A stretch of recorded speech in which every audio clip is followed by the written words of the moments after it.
On the steel and aluminum tariffs, the key question, of course, what effect will they have on American manufacturing and the American consumer? Is it going to send prices higher and cut into economic growth? Joining us right now is Lew Weiss. He is All Metals and Forge CEO, as well as the co-host of Manufacturing Talk Radio. Good to see you. Thanks so much for joining us. Thank you for having me. What's your take on this? Do you think these tariffs affect manufacturing? Absolutely. How? Mostly negative. There's only one industry in the whole country that is enjoying the benefit, and that's the steel industry. Because once the tariffs have gone into place, which they already have started on March 23rd, U.S. steel prices started rising to come up to the level of where the tariff is. So they're happy, and they keep raising their prices. But everyone else, every other industry, aerospace, automotive, fabricated parts, appliances, they're all going to be paying more. And you know they're not paying more. Right. It's going to be the consumers. Yeah. This is an issue that Dagan has brought up time and time again, Yeah. the fact that you are protecting one industry at the expense of so many others. Right, and you help the few and hurt the many. And that's one issue. Somebody was tweeting early this morning, can't wait to see Dagan McDowell's hair on fire about this issue. But I go back to the steel tariffs under the Bush administration, where we found that more jobs were destroyed by those tariffs than the total number of people employed in the steel industry.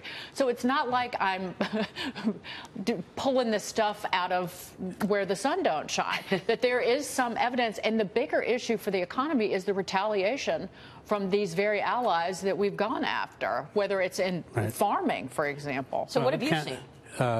Canada and the UK and Mexico are already looking to increase tariffs on us for the same 10 to 25% on steel and aluminum. One fact to be concerned about is that no one's talking about the fact that there already was a tariff on aluminum. It was a 5% tariff. So it's not a 10 and 25, it's 15 and 25. So, but what do you do? I mean, what do you do with these outsized, gaps? The fact that, when you look at autos in Europe, we're charging them 2.5%, they're charging us 25%.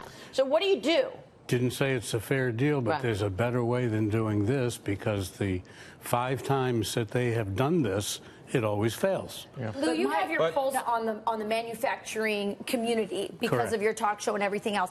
They're very happy. I mean, manufacturing's having a boom, but then you talk about this tariff issue. So where is the community of the manufacturing community on the president in light of what we're seeing right now? They're not happy. They are not happy. Business was going along well. The last year's picked up, and then started coming near the end of the year. There were concerns about this may happen, and it has started. We keep track of numbers through the Institute of Supply Management, how businesses are doing and how new orders and production and so on. All that's doing great. Matter of fact, the report came out less than on the 1st of the month. And all those numbers were great, but it's not reflecting the effect of the tariff yet. Well, I just want to point out one issue, because Maria raised this. When we talk about the tariff on our auto imports into Europe and the small levy on imports into the U.S., but in the grand scheme of things, there's an inequity there, there's inequality there, but it's not that big of a problem that we're going to create a bigger problem to solve something that's little. 4% of the cars that are sold in the United States come in from Germany every year, but these are critical employers. More cars are made and sold in the United States by foreign auto manufacturers that are made and sold by GM, Ford, and Dodge.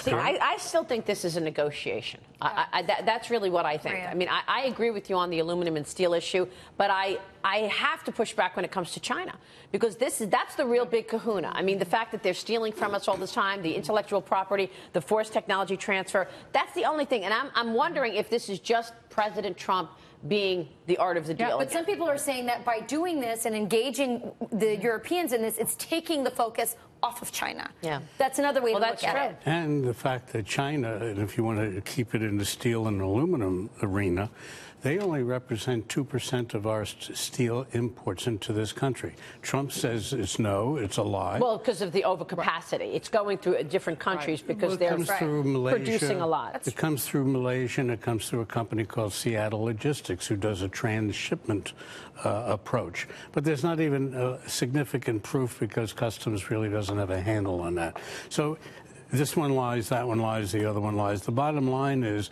the numbers are going to start being reflected, I say, within the next 60 days. Right. And that there is going to be a negative impact. Inflation has already started. Minor, little upticks in the price index, but it's going to happen. And now, instead of the 230,000 jobs that we lost when Mr. Bush did his tariff, they're now talking about 400,000. Wow. All right. These are some sobering numbers. Lou, thank you very much. Thank you for having me. We'll be watching you. Lew Weiss joining us there on the impact of these tariffs.